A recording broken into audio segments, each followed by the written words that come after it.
Welcome to the Obvious Podcast, episode number 71. My name is Sonny Macon, COO at ABC Florida East Coast. And I'm Peter Daigo, President and CEO at ABC Florida East Coast. Happy Friday, Sonny. Happy Friday. Before we go on, let me just remind everybody, all opinions are our own or our guests, but we'll let you know. Unless we say otherwise. And if you love the show, we ask you to subscribe on all major podcast platforms or watch us in action on YouTube. Follow the Obvious Podcast on Instagram, X, and True Social. All the links you need are in the show notes. And you can reach out to us anytime at theobvious@abceastflorida.com. And if you're enjoying the ride, help others find us by leaving a review wherever you listen. So I understand from our producer, Sonny, that we kind of hit a milestone a few weeks back or recently, which is pretty cool, right? So what was it, 5,000 downloads? 5,000 downloads just on the audio version. So that, that was usually like our slower format in terms of gaining traction and gaining popularity. But we hit that number fairly fast when the show really started took off and we started making more and more content. So thank you to our audience for that. We're proud of that accomplishment. We're being told it's a big deal to hit that number. And we look forward to giving you more as the time goes on. I'm going to give our producer a assignment, which is to kind of reach out to ABC National and see if anybody's aware of how many podcasts different chapters around the country do. Because I'd be curious, to the point of a podcast is no good if you're not reaching people, Right. So I'm curious if National has any data on how many may have started, how many are still going, and whether which I would be willing to wager, we're probably at the top, if not near the top, in terms of the effectiveness, the reach, if you will, of the podcast. So in any event, kudos to the producer and yeah, they've done a great job behind the scenes. Yep. And kudos to the talent. Let's not forget, a lot of this. Now you're pushing it. Talent? I don't know. So any event.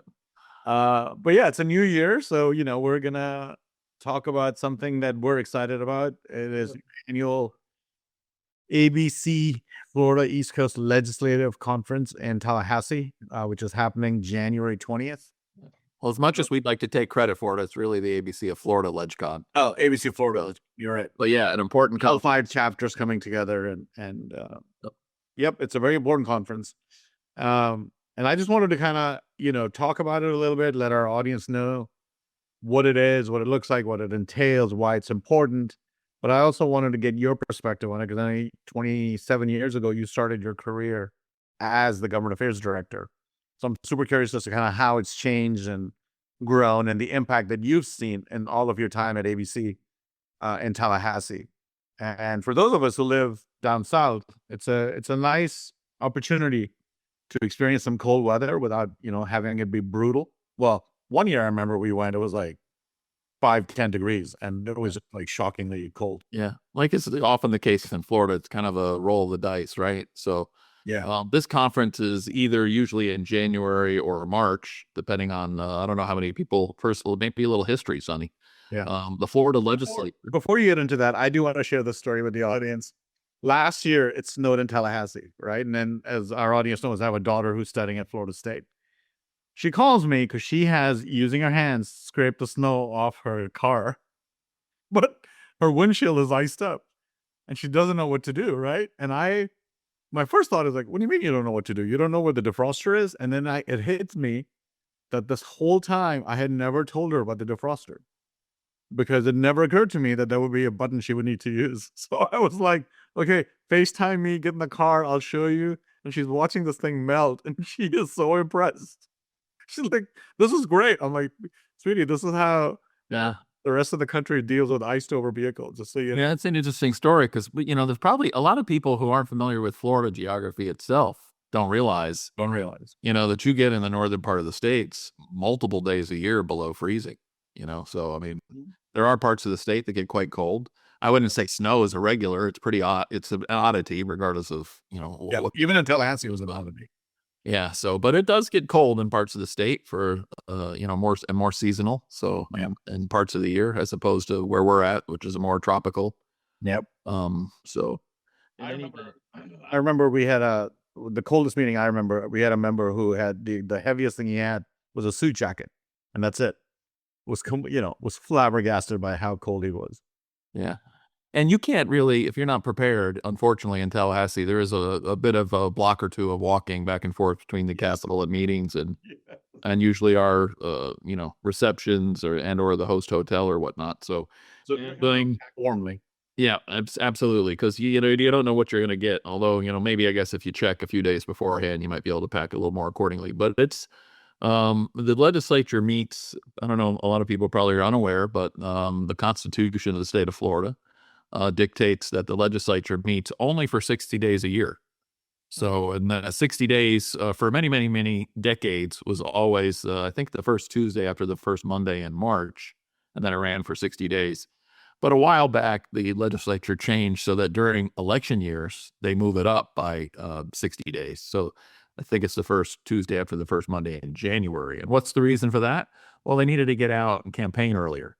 So, during an election year, if they waited till March, it wouldn't be done till early May. And that just kind of didn't give them enough time. So the reason in an election year, which are even numbered years, as 2026 is, the legislature begins in early January, which means it could be even, I don't know if January would be colder or March would be colder, but either one of them, you could end up with some cold weather, as some of our members have been shocked by, I think, in years past. So, but anyway, this is a spectacular conference. I just say it's, one of the many arrows in our quiver over the years that kind of has grown ABC's influence and our leadership as, our role as thought leaders, if you will, in the construction industry. A lot of people, I think, of our listeners know that, prior to coming to work for ABC, I actually worked for the legislature. So I was on kind of the receiving end of conferences like this. And it's a handful of groups that will bring the kind of numbers of people that we bring up, which is really cool, to have contractors from around the state, come together and then meet with their legislators, which is what we do. We kind of call it become a lobbyist for the day. And a lot of people are intimidated by that, but I think almost universally, anybody you speak to that's done this finds it very rewarding and usually comes back. So, I guess right out the gate, I think Sonny and I want to invite anybody who's listening, who's never done this, we still could probably squeeze you in. The Florida East Coast chapter and our leadership is really awesome because we will have, and we support financially and through the budget process, a number of YPs on our YP committee, as well as graduates of our Leadership ABC program. They come up as well. What's that old program, Sonny, that, used to bring up young kids, to the Capitol? And Oh yeah. kind of reminds me of that, right? Although these aren't young kids anymore. These are adults. So. Professionals, yeah. But yeah, it's we will have a decent contingent of that. I oftentimes also refer to, you don't really think necessarily of everything ABC does as networking, but really it is. Yeah. And so not only are you doing great work from a lobbying perspective and helping us change, the laws or prevent bad change to the laws, sometimes just as frequently as getting something positive done, you're stopping bad stuff from happening. But you're not only doing that, you're spending a day and a half, with some of the best, most influential, high-profile leaders in the industry around the state. So it's a great networking event as well. So any event, we invite anybody who's never attended, we'll squeeze you in, we'll get you up there. So how has the conference changed since your time as the government affairs director? Well, I remember, I guess the first one that I was promoting as a staff person was probably the 2001, since I started in the summer, which would have been after because they were doing it when I started with ABC, but it was small. So I would say over the years, it's grown and then kind of reached a plateau. It's kind of been one of my, frustrations is I think we can do better, but quite frankly, it has its own challenges from a hotel perspective. Everybody in the state, a lot of different organizations are trying to travel for that 60-day period up to Tallahassee and trying to get more than the one or two hotels that we already get, in terms of room block is very challenging. So But still, we would find out a way if we could consistently, grow this a little larger than it's been. So, because it seems like it's reached a plateau in the last few years. I think I've mentioned to you, Sonny, and our listeners over the years that I remember a tremendous amount of confusion about who ABC was when I first started. I immediately picked up on our biggest challenges, people understanding who we were, which is the commercial side of construction. The home builders were, they're still a significant organization, but they were, I think they would admit, back in the 2000s were just, Behemoths. yeah, really, behemoths in state politics and whatnot. And maybe we benefited from that, the people just kind of associated us with them. But, I kind of immediately embarked on, an effort to try to distinguish and brand who we were as commercial contractors. And that was kind of the invention of the phrase, the voice of commercial construction. And I know You came up with, right? yeah, it was kind of a branding that I helped, come up with. I know it was limiting because our members aren't just commercial; they can be industrial and institutional and other stuff. But anyway, it accomplished what needed to be accomplished. So we tried different creative things, over the years, like wearing hard hats, into the Capitol, which, it's difficult to get members to want to do it, but it was very effective in my book. When you have 100 people or so walking around the Capitol with hard hats, it seems like 1,000. Yeah. It's you stand down and it just has a bigger impact. So And the farmers do it with the cowboy hats. they do, and there's always. I don't remember what year it was, but I think it was back in those days when the home builders were a little more influential. They had their members for one campaign, like mail up sections of 2x4s, maybe a 6-foot section or something, and put an address on it, and they were getting all these like 2x4s, small sections of it mailed. And it's creative things like that, wearing hard hats or whatever it may be. But that's changed in Tallahassee too, right? There was a day when the gifts and the lobbying laws and rules were a little different, and you still have a lot of local governments and organizations have their day on the Hill, if you will, which is kind of what we're doing, right? What ABC of Florida is doing. But in the past, sometimes it would be, they would have food that they would offer and, all sorts of other things. By the way, there's a state apprenticeship day, that we participate in every year as well. So any of that, it's not uncommon for different interests and different organizations to have their day. So we invite people up. By the way, you're never left alone. A lot of people feel intimidated by the process, and it's like you will be paired. We have to split up. I think most of the larger chapters have to split up because the geographic region they cover is just too many elected officials to try to meet with, in the day and a half. So we split it up, and we make sure somebody, either a very experienced member or a staff person, is with every group. So you're never left alone, and you might feel unsure, I think, initially, but by the end of the day, Oh, yeah. you're hopefully chiming in and giving your kind of experiences, and how these different things we're pursuing legislatively impact you as a business, because that's the real bottom line. That's what we want by you attending. So, Yeah, because we can, as staff, do all these meetings. We can have these conversations. We can enlighten them. But there's something very valuable that happens when our members and their constituents meet and they talk face to face and talk directly. Besides sort of the relationship building that occurs with the elected official, it's just the way the information and the knowledge and the perspectives transfer. It's really fascinating to watch. that's exactly right. So, And I so think, I want to, people might be asking where they can find out more information. They can go to abcflorida.com. So the ABC of Florida, which is again the legislative mouthpiece, if you will, of the 5 chapters in the state of Florida. So if you go to abcflorida.com, there's some information there on the conference and registering and what our priorities are and whatnot. So what are the priorities, and how have you seen them change over the years? The priorities. I don't think we have time to get into every single thing, but yeah, that's a great question. So over the years, from my perspective, sometimes they've been more mundane, general business related issues that not only the construction industry, or commercial construction industry, but also the residential and perhaps business community in general, like uh, in years past when we had challenges with workers' compensation and the rates were skyrocketing and it was becoming a huge cost driver in the business. So sometimes it would be more general business related items, and sometimes it's more parochial, is more specific to construction.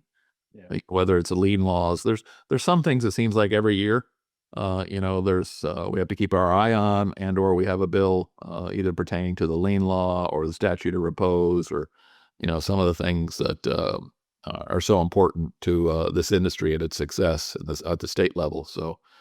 Um, so yeah, I mean it's changed over the years, and then there's been years where there was much more greater. I'm going to call it red meat, kind of related issues.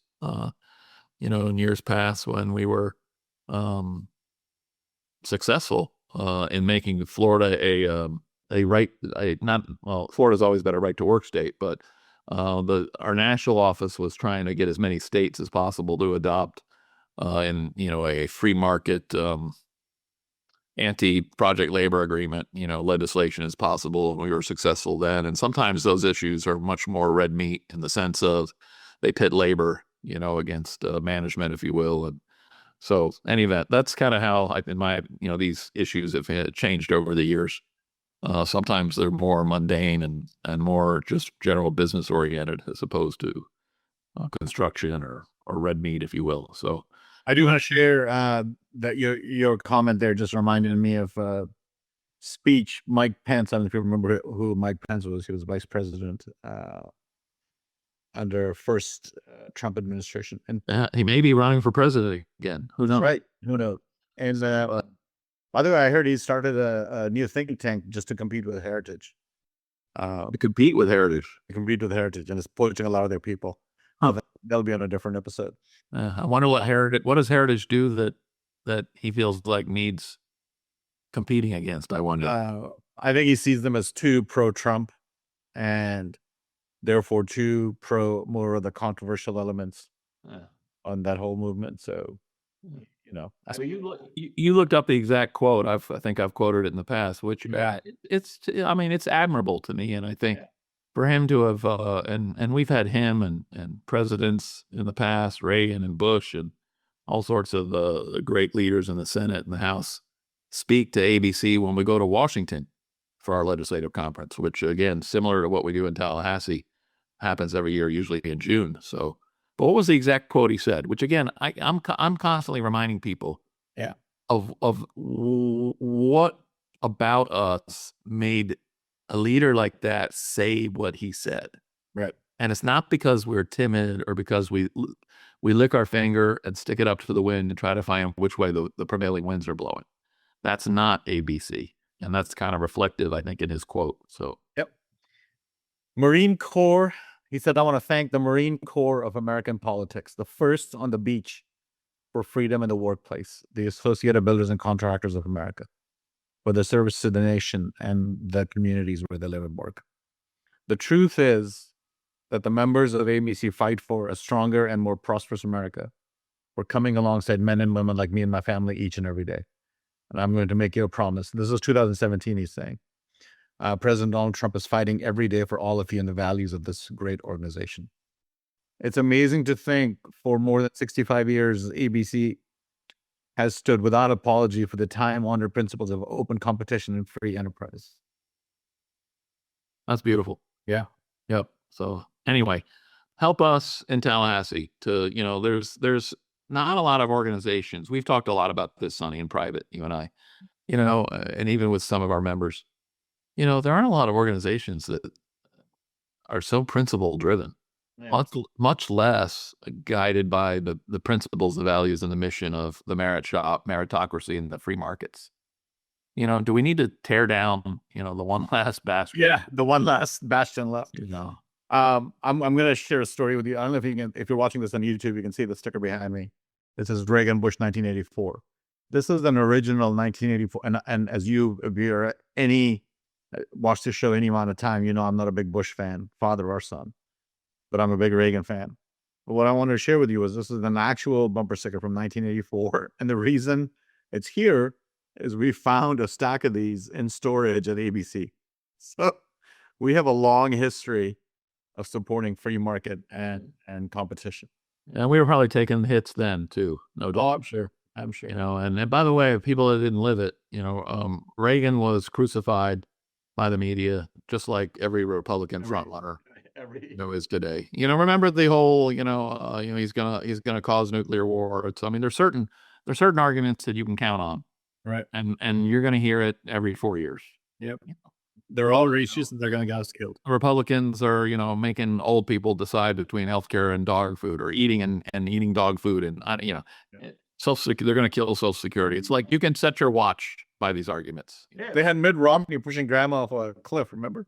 Yeah, and killing dogs, putting them on his roof, and I don't know what the. We invite you to please join us in the next week or two. When exactly is our LegCon date? Do you remember? You did? Yeah, it's January 20th. So you still have time, and we'll squeeze you in. We'd love to have you, and I guarantee you'll find a rewarding experience. And on top of that, you're going to be doing some great good for the industry. So, absolutely. Well, thank you for your time, and we hope you enjoyed the show. And we will see you next Friday. Sounds good. Take care.